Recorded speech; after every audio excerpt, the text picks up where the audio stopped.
Euzu billahi mineşşeytanirracim. Bismillahirrahmanirrahim. Allah'ın salamı olsun bütün Müslüman bacı ve kardeşlerimize. Allah bu mübarek ayda ettiğiniz ibadetleri kabul eləsin ve Allah Teala bu ayın feyzindən istifade etmeyi, xüsusilə Kur'an marifindən, Əhl-i Beyt marifindən faydalanmağı hər birimizə nəsib eləsin inşallah. Bugünkü mövzumuz orucun bəzi özəllikləri barədədir. Ki oruc elə özəlliklərə, elə xüsusiyyətlərə sahibdir ki, bu özəlliklər və xüsusiyyətlər digər ibadətlərdə mövcud deyil. Hz. İmam Sadiq əleyhissalamdan belə bir rəvayət nəql olunur ki, buyururlar: "Qala innallaha təbarəkə və təala yəqul." Allah təbarək və təala belə buyurur: "Əs-savmu li." Oruc mənə aiddir, mənə məxsusdur. Və ana əczi əleyhi. Və mən özüm onun mükafatını verirəm. Belə bir sual ortaya çıxır: məgər digər ibadətlərin hamısı Allah'a məxsus deyil, Allah'ın əmri deyilmi? Niyə görə Allah Teala bu hədisdə, bu rəvayətdə xüsusilə orucu qeyd edir, orucu vurğuluyur? Niyə görə demir namaz da mənə məxsusdur, oruc da mənə məxsusdur? Niyə görə digər rəvayətlərdə bizə belə bir rəvayət rastımıza çıxmır ki, o rəvayətlərdə Allah Teala buyursun ki, namaz mənə məxsusdur, namaz mənə aiddir. Fəqət oruc barədə bu rəvayət nəql olunub Usul-i Kafi və digər kitablarda ki, oruc mənə aiddir. Bu hədis üzərində düşünsək, görürük ki, bu hədisdən bir neçə nöqtə ortaya çıxır ki, həmin nöqtələr orucun özəllikləri barədədir. Orucun digər ibadətlərdən fərqi barədədir. Biz burada 5 özəlliyi qeyd edəcəyik inşallah. Birincisi budur ki, oruc halal şəhvətləri tərk etməkdir. Bu digər ibadətlərdə yoxdur. Məsələn, insan namaz qılsın, cihad eləsin, həccə getsin. Ola bilər həccdə bir miqdar var.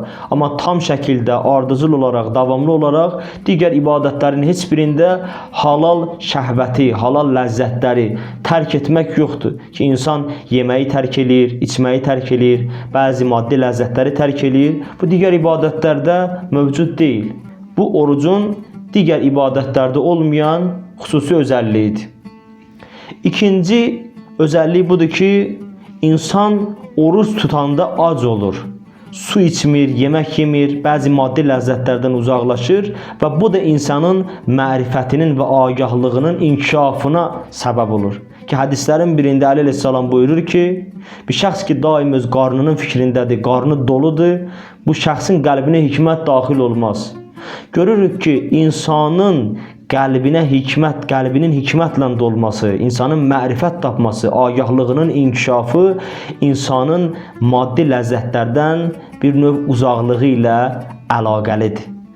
Ki, Həzrət buyurur ki, bir şəxs ki, daim öz qarnının fikrindədir, qarnının dərdini çəkir, necə deyərlər, bu şəxsin qəlbinə hikmət daxil olmaz. Bu, orucun ikinci özəlliyidir ki, insan ac qalmaqla ilahi mərifətə geçişir, agahlığını inkişaf etdirir. Üçüncü özəlliyi budur ki, orucun insan ilahi rəngə boyanır. Ki, Allah'ta olmayan bəzi xüsusiyyətlər ki var, biz onlara səlbi sifətlər deyərik. Məsələn, yeməkdir, içməkdir, cinsi ləzzətdir, bunlar heç biri Allah'ta yoxdur. Allah bu sifətlərdən pak və münəzzəhdir. Oruc tutan adam bir ay içərisində özünü ilahi rəngə boyayır, həmrəng olur. İlahi səlbi sifətlərindən həmrəng olur. Necə ki, Allah Teala içmir, yemir.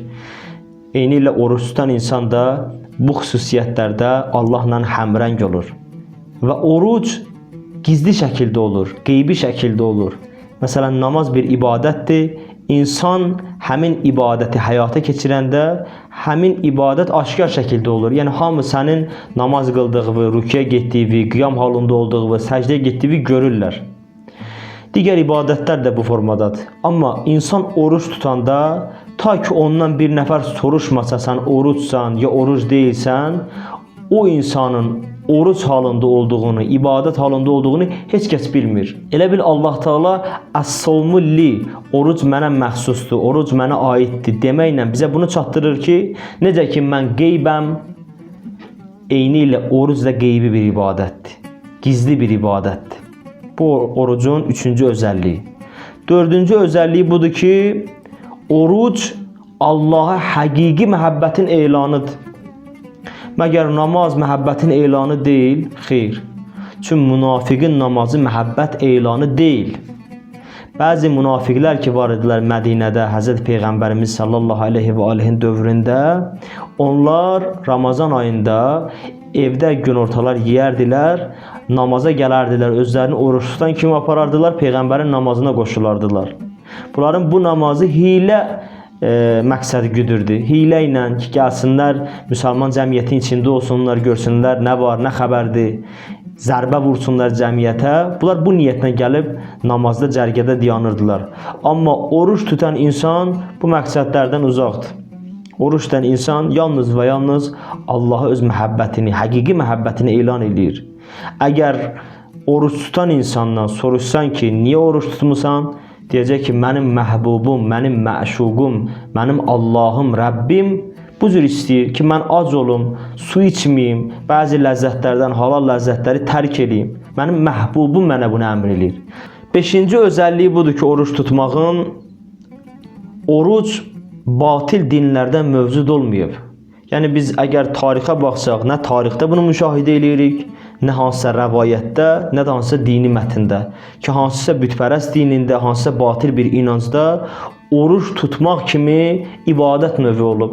Düzdür, namaza bənzər ibadətləri olub, sədəqə vermək, nəzir vermək, qurban kəsmək, hətta təvaf eləmək ki, Peyğəmbərin beysətindən əvvəl cahiliyyət dövründə müşriklər Kəbə evində olan bütləri təvaf edirdilər. Bunlara batil inancların, batil dinlərin bu kimi ibadətlərə əlləri çatıb. Onları biraz təhrif eləyiblər, biraz dəyişdiriblər, ta öz dinlərinə uyğunlaşdırıblar. Öz batil inanclarına uyğunlaşdırıblar. Amma oruc elə bir ibadətdir ki, heç bir batil məzhəbin, batil dinin əli ona çatmayıb.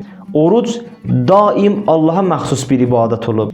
Əgər digər dinlərdə, Yahudilikdə, Məsihlilikdə, yəni səmavi dinlərdə oruc ibadəti varsa, bu onu göstərir ki, oruc Allah tərəfindən təyin olunub bunlar üçün. Amma səmavi dinlərdən qeyri dinlərə baxsaq, namaza oxşar, nəzir, sədəqəyə oxşar, qurbana oxşar əməlləri, ibadətləri var. Amma oruc kimi ibadətləri yoxdur. Çünki ona görə Allah Teala buyurur ki, Əs-savmu li, oruc mənə məxsusdur, oruc pakdır, oruc toxunulmamış bir ibadətdir ki, heç kəsin ona əli yetməyib, əli çatmayıb. Düzdür, bəzi ibadətləri əlləri getsə də, amma oruc elə ibadətdir ki, yalnız və yalnız mənə məxsusdur.